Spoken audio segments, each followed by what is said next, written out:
from a very young age, I would hide it because I'm like, you know what? It's better just to pretend and fake it rather than, the disappointment and having that punishment in my life. And so from a very young age, I developed that habit of, you know what? It's not worth confessing or talking about it because then, everybody knows.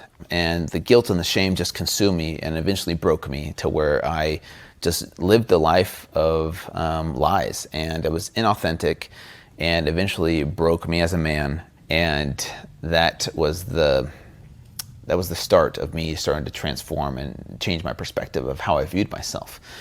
Once I learned how to love myself and realizing that shame has so much more power over you when you don't talk about it, the things that bring you shame.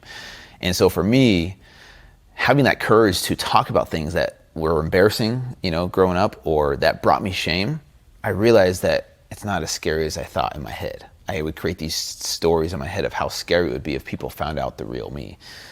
But once I owned my story and embraced vulnerability as a strength, changed my life.